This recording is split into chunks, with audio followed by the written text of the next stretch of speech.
Medicine practitioner Claudine Francois. I empower women entrepreneurs by sharing solutions for health on my show, Healthy Delicious Lifestyle with Claudine. Hello, and welcome to Healthy Delicious Lifestyle with Claudine. If you are here for how to detox your life from narcissistic abuse with Dr. Justine Weber, you are in the right place. Now, many of you know that I am a functional medicine practitioner, and if you are a driven woman seeking to reclaim boundless energy and radiant health, I invite you to book a free call with me so that we can uncover the mysteries of your health and create a personalized plan for your journey to vitality. So be sure to visit the link below, and I'll also put it in the notes so you can schedule your free call and start thriving today. Okay, so let's get to today's show. Today's guest is narcissistic abuse and recovery expert, Dr. Justine Weber. Justine Weber is a California licensed psychologist and an expert in narcissistic abuse and recovery, and is certified in working with high conflict divorces. She has a coaching business where she helps people thrive after an abusive relationship. I cannot wait for you to meet this powerhouse. So let us bring her up. Dr. Justine, welcome. Hello, Claudine. Thank you so much for having me. I'm so happy to be here. I am so excited to hear from you because I have read your book, which we will definitely get into. And by the way, this book, anyone who is dealing with narcissism, who thinks they know a narcissist, you definitely need to get this book. How the F do I heal from this? I'm not going to say it, but yes, you can see what it says on the cover. Amazing. But I'm going to start by asking you the first thing I ask all my guests, which is, what does a healthy, delicious lifestyle mean to you?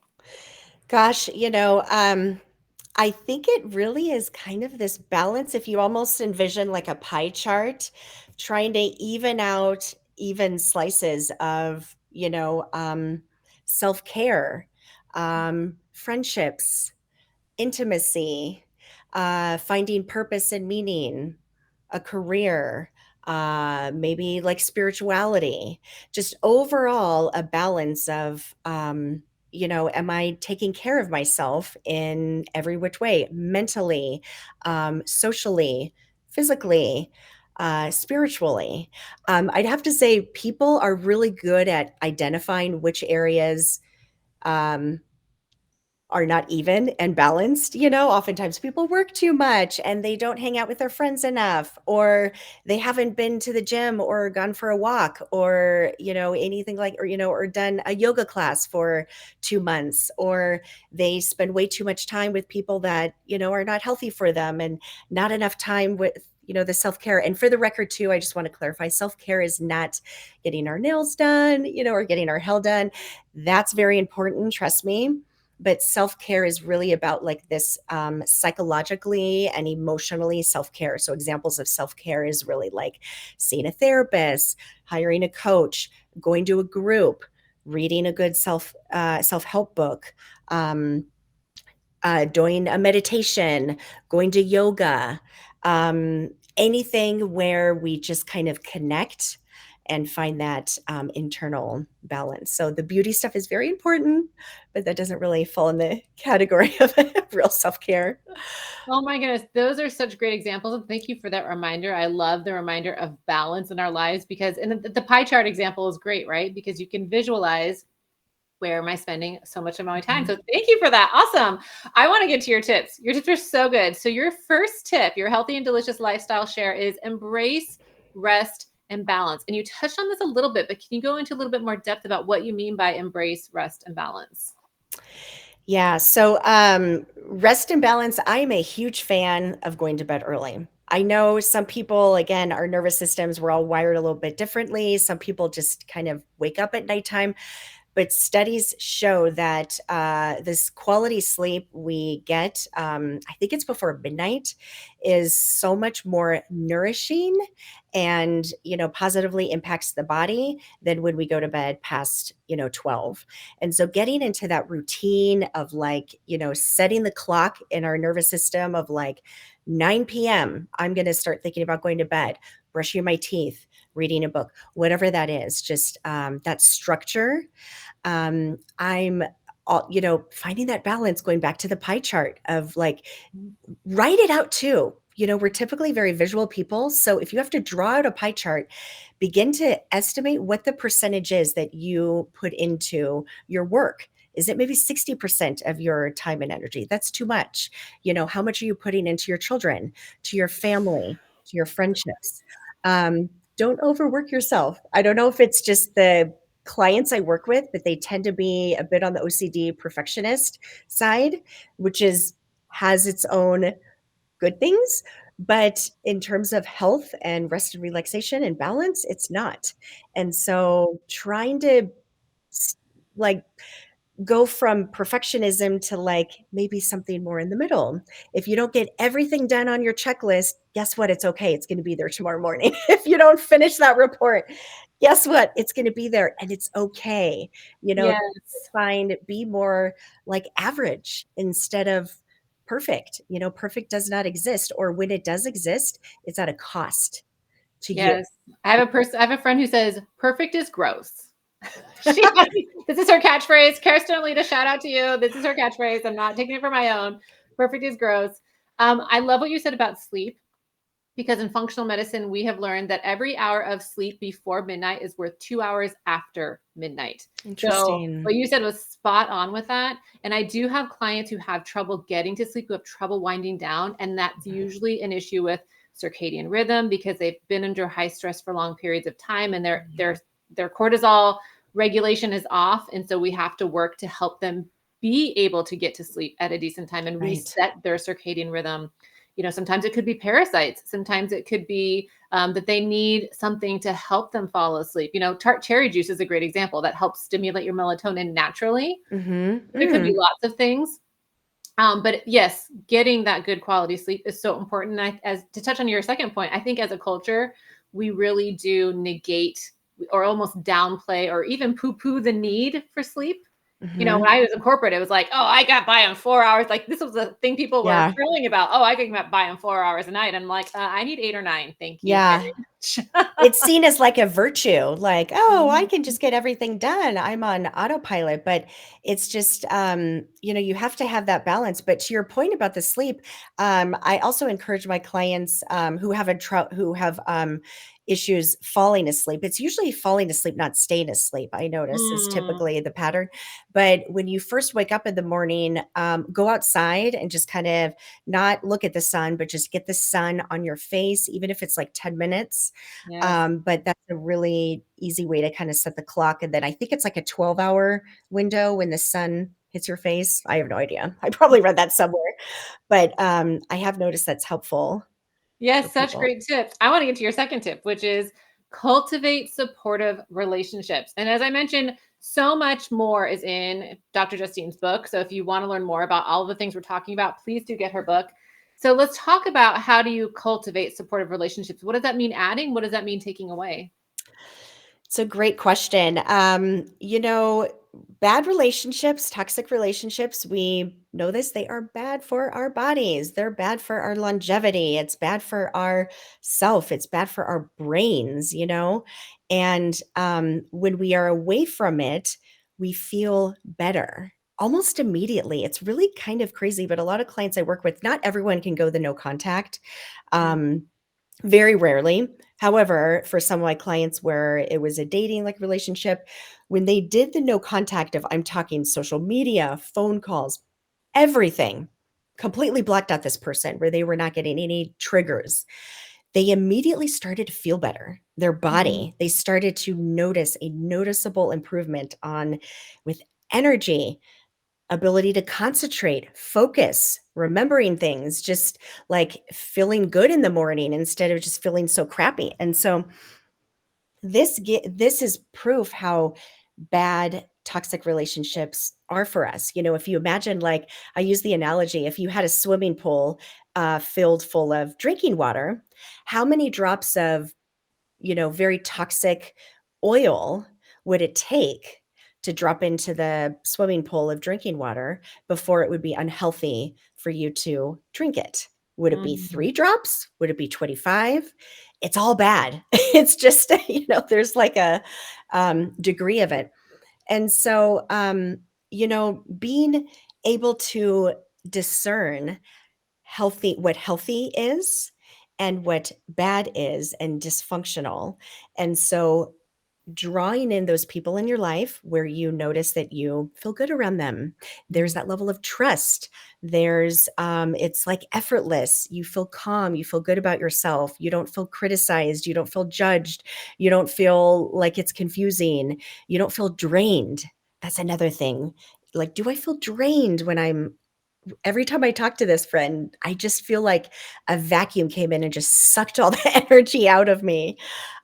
So these are kind of questions we can begin to ask ourselves to foster discernment of who is going to be good for us and who is not healthy, and how can we, um, foster agency to make that happen. Get rid of the people that are not good for us, and bring in the people that are healthy. Oh, those are such great visuals and examples of how to let people in. Thank you for that. And I will say also that you had recommended one of Dr. Ramani's books, which is It's Not You. I'll link to this as well. She has Yeah. many books, but anyone who wants to learn more about narcissistic relationships, how to heal from them, these are great resources. So your next tip, which we touched on just a little bit, is listen to your body's warning signs. Symptoms are the key to uncovering hidden health. And we were talking about this a little bit before the show, how our body will often tell us things if we are listening. But sometimes we are so in the moment that we're turning off our sensors. Mhm. Yes, I notice this begins to get repaired, and when somebody has left a relationship like this that is abusive and very toxic, because when we're in the relationship, we tend to disassociate. We don't really feel anything. It's a survival Mm. strategy. But when we're out of it and we're in our healing and recovery, a big part of the treatment is how to reconnect and lean in through this lens of being kind and curious to our body. There's no right or wrong answer. So if you get a text message from your abuser or something, and or maybe your friend said something to me, or to you, or your mother said something that was so triggering, and lean into that. What sensations do you notice are going on in your stomach? Do you feel Mm. tight, tension, nausea, like somebody's twisting something? What sensations do you notice in the moment in your chest? Does it feel, pressured, heavy, like there's a brick on your chest? Is it hard to breathe? What sensations do you notice in your throat? So those are the three ones that I tend to focus the most on, because we have a lot of energy and emotions that we carry in those areas, and it can be a compass to what's going on Mm. internally.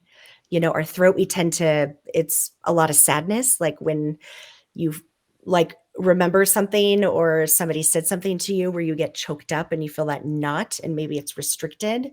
Our chest carries, a lot of pain, sadness. Our bellies, oftentimes, fear and anger. Anger is actually everywhere in our body, but fear Mm. is a lot of times in our bellies. And so when we lean in just through this, be curious, don't evaluate, don't judge, don't assess, just really describe. Like if I were to say, like, describe this cup, I mean, you wouldn't say, oh, well, I wonder if there's coffee. Oh, I haven't had coffee yet today. You would be like, it's a white coffee cup, porcelain. And so just describe the sensations that you're noticing in the moment and be curious about it. What is this about? What am I needing right now? So important. And I will say that I will notice on people's functional medicine tests when we get the labs back, I can see when they've been in trauma or chronic stress just by the lab results. So, and a lot of these That's people, amazing. there are a number of them who don't even realize that they are still in the stress response because they feel like they've, gotten out of that situation, but Mhm. sometimes it lingers. So it's really important to work through it, not only on a mental, emotional aspect, going to therapy, getting counseling, but also on a physical aspect. There are physical manifestations of stress in our bodies. And I know we can talk about that all day, but I just want to remind anyone, if you are enjoying this conversation, you want to learn more about functional medicine, if you want to join a community of like-minded people, we do live Q&As, trainings, hot seat lab reviews, so you can join my free Facebook group below. And I want to get to our last tip. I can't believe the time has gone so fast, but our last tip, which I got directly from your book, mind you, you can see my little tab right here. Practice mindfulness to help shift away from the painful emotions and be present. And I just want to read a little section that I'd highlighted right after that part is when you practice mindfulness, it carves out new pathways in the brain and can help you shift away from those deep, painful emotions. I love that. Can you talk more about that? Yeah, so I just want to clarify too that this strategy is very helpful when somebody has already come out of it and they're probably kind of on the tail end of their healing and recovery journey, because leaning into those painful emotions, particularly at the beginning, is actually very good and healthy. But when you're at a you're like a year into your healing, Mhm. when you get triggered by something or somebody says something to you and you notice your anxiety or your anger or fear, or you're starting to get like overwhelmed, when you lean into the body, use the strategy of describing the sensations that you're noticing. Describe the emotion. Stick to primary ones: anger, fear, sadness, disgust, or joy. Is it anger? Just identify it, but then using your senses, this is the mindfulness piece. Go outside and go for a walk. Focus on the colors of the trees. Focus on what kind of smells you smell from flowers or grass. Um, focusing on what you're hearing, focusing on what your eyes are showing you. And Mhm. so these strategies can be so helpful to just bring that, so we don't kind of get, what's the word? So it's not destabilizing these painful emotions. Mm. Thank you for that. And I'm sure anyone who has dealt with the narcissism in the past, these are all such amazing, helpful tips. And again, please get the book because there's so much more in there. Dr. Justine, this has been an absolutely amazing conversation. Thank you so much for being here. Thank you so much for having me. This was so much fun. I appreciate And it. oh, absolutely. And please tell people where they can find you if they want to learn more about what you do. Yes. So my coaching website is Dr. Justine Weber with one B for Weber. And I'm on all the social media platforms: TikTok, Instagram, Facebook. Somebody can book a free consultation, 30 minutes directly from my website. And then coaching, if anybody needs any coaching for any of this. Yay. All right. I'll put all the links below and I'm going to drop you into the green room, have a mocktail. I'll be right back. Thank you for being Okay. here.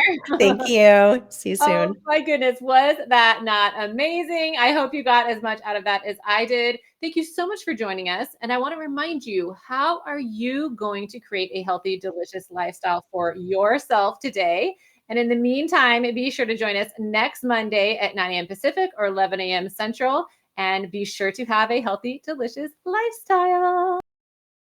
Learn more about my services and products at ingoodcleantaste.com. Be sure to join me every week on the SWE Media Network YouTube channel and wherever you listen to podcasts.